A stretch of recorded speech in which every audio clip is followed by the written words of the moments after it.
the Emirate of Transjordan, also hyphenated as Transjordan and previously known as Transjordania or Transjordania, was a British protectorate established in April 1921. There were many urban settlements beyond the Jordan River, one in Al Salt City and at the time the largest urban settlement east of the Jordan River. There was also a small Circassian community in Amman. Transjordan had been a no-man's land following the July 1920 Battle of Maysalun, and the British in neighbouring Mandatory Palestine chose to avoid any definite connection between it and Palestine until a March 1921 conference at which it was agreed that Abdullah bin Hussein would administer the territory under the auspices of the British Mandate for Palestine with a fully autonomous governing system. The Hashemite dynasty ruled the protectorate, as well as the neighbouring Mandatory Iraq. On May 25, 1946, the emirate became the Hashemite Kingdom of Transjordan, achieving full independence on June 17, 1946 when in accordance with the Treaty of London ratifications were exchanged in Amman. In 1949 the country's official name was changed to the Hashemite Kingdom of Jordan. History Background Under the Ottoman Empire, most of Transjordan was part of the Syria Vilayet. The inhabitants of northern Transjordan had traditionally associated with Syria, and those of southern Transjordan with the Arabian Peninsula. During World War I, Transjordan saw the majority of the fighting of the Arab revolt against Ottoman rule. Assisted by the British Army officer T.E. Lawrence, the Sharif of Mecca Hussein bin Ali led the successful revolt which contributed to the Ottoman defeat and breaking up of its empire. Establishment of British control . In the secret Sykes-Picot Agreement of 1916, Transjordan was allocated to Britain. In March 1920, the Hashemite Kingdom of Syria was declared by Faisal I of Iraq in Damascus, which encompassed most of what later became Transjordan. At this point, the southern part of Transjordan was part of the Hashemite Kingdom of Hijaz. Following the provision of mandate to France and Britain at San Remo in April, the British appointed a High Commissioner in Palestine with a remit over the area west of the Jordan, and the French ended the Kingdom of Syria at the Battle of Maysalun. Transjordan became, for a short time, a no-man's land.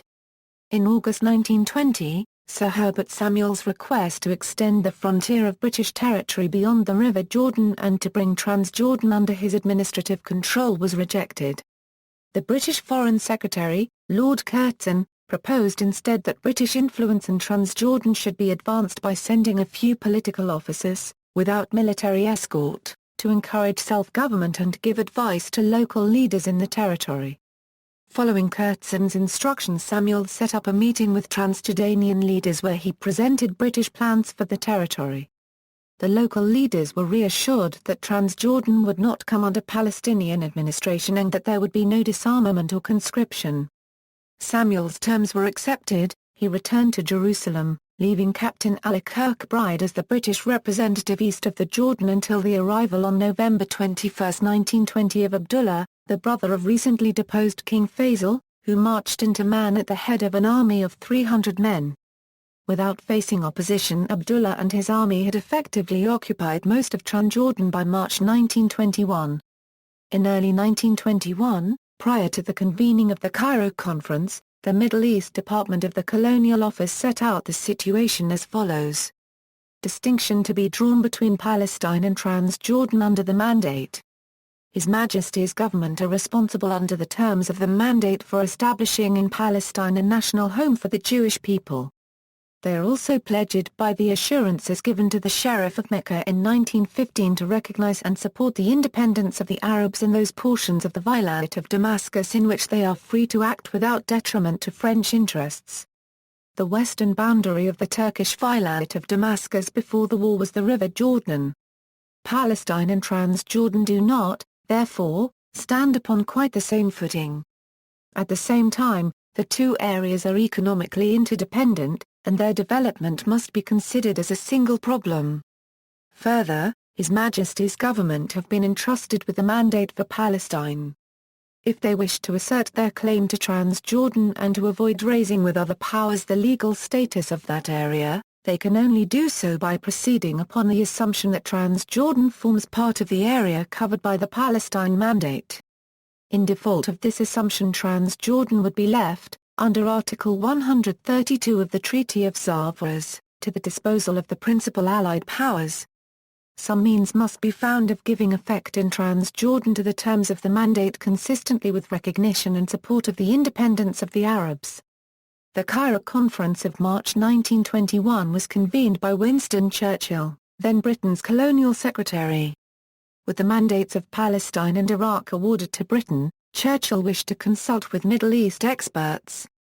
At his request, Gertrude Bell, Sir Percy Cox, T. E. Lawrence, Sir Kenaan Cornwallis, Sir Arnold T. Wilson, Iraqi Minister of War Jafar al-Askari, Iraqi Minister of Finance Sazan Effendi, and others gathered in Cairo, Egypt. An additional outstanding question was the policy to be adopted in Transjordan to prevent anti-French military actions from being launched within the Allied British zone of influence. The Hashemites were associated powers during the war, and a peaceful solution was urgently needed. The two most significant decisions of the conference were to offer the throne of Iraq to Emir Faisal ibn Hussein and an Emirate of Transjordan to his brother Abdullah ibn Hussein. The conference provided the political blueprint for British administration in both Iraq and Transjordan, and in offering these two regions to the sons of Hussein bin Ali, Churchill stated that the spirit, if not the letter, of Britain's wartime promises to the Arabs might be fulfilled. After further discussions between Churchill and Abdullah in Jerusalem, it was mutually agreed that Transjordan was accepted into the mandatory area as an Arab country apart from Palestine, with the proviso that it would be, initially for 6 months, under the nominal rule of the Emir Abdullah, and that it would not form part of the Jewish national home to be established west of the River Jordan. Abdullah was then appointed Emir of the Transjordania region in April 1921. On March 21, 1921, the Foreign and Colonial Office legal advisers decided to introduce Article 25 into the Mandatory Palestine, which brought Transjordan under the mandate and stated that in that territory, Britain could postpone or withhold those articles of the mandate concerning a Jewish national home. It was approved by Kurtzon on March 31, 1921, and the revised final draft of the mandate was forwarded to the League of Nations on July 22, 1922. In August 1922, the British government presented a memorandum to the League of Nations stating that Transjordan would be excluded from all the provisions dealing with Jewish settlement, and this memorandum was approved by the League on August 12. Abdullah established his government on April 11, 1921. Britain administered the part west of the Jordan as Palestine, and the part east of the Jordan as Transjordan. Technically they remained one mandate, but most official documents referred to them as if they were two separate mandates. In May 1923, Transjordan was granted a degree of independence with Abdullah as ruler and St. John Philby as chief representative. Transjordan remained under British control until the First Transjordanian Treaty was concluded in 1928. Transjordan became nominally independent, although the British still maintained a military presence and control of foreign affairs and retained some financial control over the kingdom. This failed to respond to Transjordanian demands for a fully sovereign and independent state, a failure that led to widespread disaffection with the treaty among Transjordanians, prompting them to seek a national conference, the first of its kind, to examine the articles of the treaty and adopt a plan of political action. The borders and territory of Transjordan were not determined until after the mandate came into effect. The borders in the east of the country were designed so as to aid the British in building an oil pipeline from their Mandate of Iraq through Transjordan to seaports in the Mandatory Palestine. The strategically important southern section with an outlet to the Red Sea were incorporated into Transjordan by Abdullah, the provinces of Man and Aqaba from the Kingdom of Hijaz in 1925. Hashemite Emirate the Hashemite Emir Abdullah, elder son of Britain's wartime Arab ally Hussein bin Ali, was placed on the throne of Transjordan. The applicable parts of the Mandatory Palestine were recited in a decision of September 16, 1922, which provided for the separate administration of Transjordan. The government of the territory was, subject to the mandate, formed by Abdullah, brother of King Faisal I of Iraq, who had been at Amman since February 1921. Britain recognized Transjordan as an independent government on May 15, 1923, and gradually relinquished control, limiting its oversight to financial, military and foreign policy matters. This had an impact on the goals of revisionist Zionism, which sought a state on both banks of the Jordan. The movement claimed that it effectively severed Transjordan from Palestine, and so reduced the area on which a future Jewish state in the region could be established.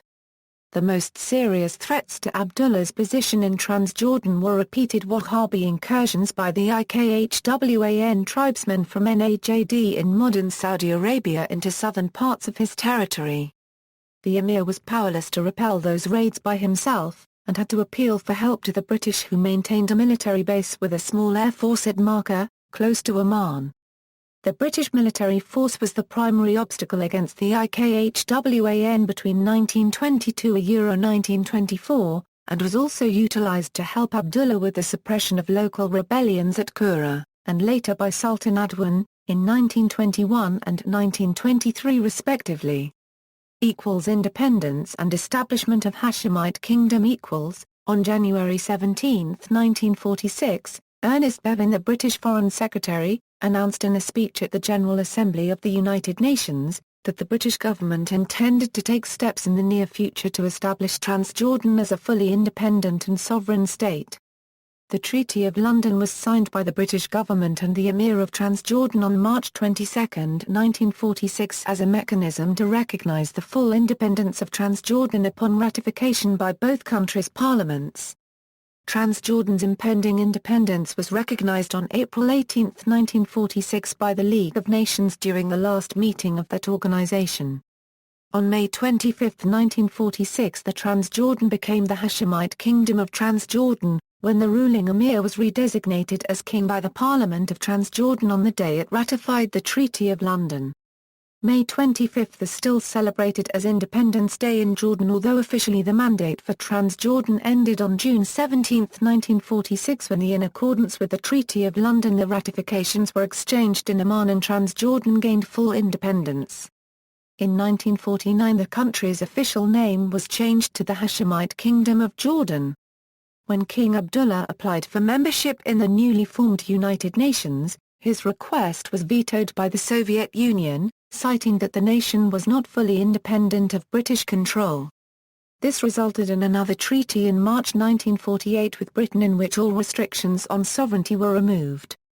Despite this, Jordan was not a full member of the United Nations until December 14, 1955. The Anglo-American Treaty, also known as the Palestine Mandate Convention, permitted the U.S. to delay any unilateral British action to terminate the mandate. The earlier proclamation of the independence of Syria and Lebanon had said the independence and sovereignty of Syria and Lebanon will not affect the juridical situation as it results from the Mandate Act. Indeed, this situation could be changed only with the agreement of the Council of the League of Nations, with the consent of the Government of the United States, a signatory of the Franco-American Convention of April 4, 1924. The U.S. adopted the policy that formal termination of the mandate with respect to Transjordan would follow the earlier precedent established by the French mandate for Syria and the Lebanon. That meant termination would generally be recognized upon the admission of Transjordan into the United Nations as a fully independent country.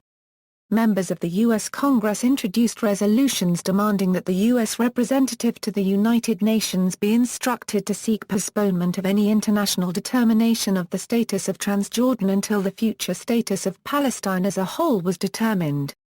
The U.S. State Department also received a legal argument from Rabbis Wise and Silver objecting to the independence of Transjordan. At the 1947 Pentagon Conference, the U.S. advised Great Britain it was withholding recognition of Transjordan pending a decision on the Palestine question by the United Nations. The United Nations General Assembly adopted a plan for the future government of Palestine which called for termination of the mandate not later than August 1, 1948. The works of Benny Morris, Avi Shlaim, Elan Papp, Mary Wilson, Eugene Rogan, and other historians outline a modus vivendi agreement between Abdullah and the Yishuv. Those works are taught in most Israeli university courses on the history, political science, and sociology of the region. archival materials reveal that the parties had negotiated the non-belligerent partition of Palestine between themselves, and that initially they had agreed to abide by the terms of the UN resolution. John Bagot Glubb, the commander of the Arab Legion, wrote that British Foreign Secretary Bevan had given the green light for the Arab Legion to occupy the territory allocated to the Arab state. The Prime Minister of Transjordan explained that Abdullah had received hundreds of petitions from Palestinian notables requesting protection upon the withdrawal of the British forces. Eugene Rogan says that those petitions, from nearly every town and village in Palestine, are preserved in the Hashemite documents, the papers of Abdullah bin Hussein, Volume V, Palestine 1948. After the mandate was terminated, the armed forces of Transjordan entered Palestine. The Security Council adopted a US-backed resolution that inquired about the number and disposition of Transjordan's armed forces in Palestine. The Foreign Minister of Transjordan replied in a telegram that neither the UN nor US recognized Transjordan, although they both had been given the opportunity for more than 2 years. Yet the US had recognized the Jewish state immediately, although the factors for this recognition were lacking. Abdullah explained Transjordan's armed forces' entry into Palestine to the Security Council, saying, "We were compelled to enter Palestine to protect unarmed Arabs against massacres similar to those of Du Yassin." After capturing the West Bank during the 1948 Arab-Israeli War, Abdullah was proclaimed King of Palestine by the Jericho Conference. The following year, Jordan annexed the West Bank. The United States extended de jure recognition to the government of Transjordan and the government of Israel on the same day, January 31, 1949. Clea Bunch said that President Truman crafted a balanced policy between Israel and its moderate Hashemite neighbors when he simultaneously extended formal recognition to the newly created State of Israel and the Kingdom of Transjordan. These two nations were inevitably linked in the president's mind as twin emergent states, one serving the needs of the refugee Jew, the other absorbing recently displaced Palestinian Arabs. In addition, Truman was aware of the private agreements that existed between Jewish agency leaders and King Abdullah I of Jordan. Thus, it made perfect sense to Truman to favor both states with de jure recognition. In 1978, the U.S. State Department published a Memorandum of Conversation between Mr. Stuart W. Rockwell of the Office of African and Near Eastern Affairs and Abdelmonem Rafai, a counselor of the Jordan legation, on June 5, 1950. Mr. Rafai asked when the United States was going to recognize the Union of Arab Palestine and Jordan. Mr. Rockwell explained the department's position, stating that it was not the custom of the United States to issue formal statements of recognition every time a foreign country changed its territorial area. The Union of Arab Palestine and Jordan had been brought about as a result of the will of the people, and the U.S. accepted the fact that Jordanian sovereignty had been extended to the new area. Mr. Rafai said he had not realized this and that he was very pleased to learn that the U.S. did in fact recognize the Union. Jordan was admitted as a member state of the United Nations on December 14, 1955.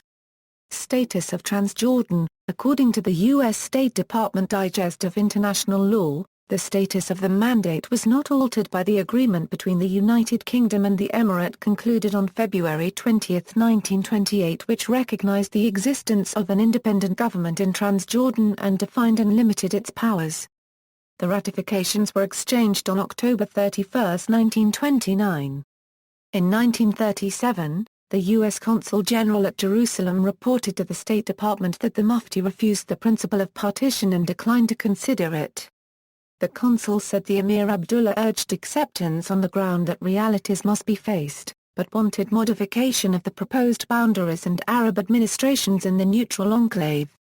The consul also noted that Nashashibi sidestepped the principle, but was willing to negotiate for favorable modifications. Transjordan applied for membership of the United Nations on June 26, 1946. The Polish representative said that he did not object to the independence of Transjordan, but requested that the application be postponed for a year on the grounds that legal procedures required by the Covenant of the League of Nations had not been carried out. The British representative responded that the League of Nations had already approved the termination of the mandate in Transjordan. When the issue was voted on, Transjordan's application achieved the required total number of votes, but was vetoed by the Soviet Union, which did not approve membership of any countries with which it did not have diplomatic relations. This problem and similar problems caused by vetoes of the memberships of Ireland, Portugal, Austria, Finland and Italy took several years and many votes to solve. Jordan was finally admitted to membership on December 14, 1955. See also, Transjordania, Transjordan. Notes. References, Wasserstein, Bernard. Israel and Palestine, Why They Fight and Can They Stop? Profile Books. ISBN 1-86197-534-1. External links, Jordan a Euro-History, The Making of Transjordan, King Hussein's official page, U.S. Library of Congress Country Study.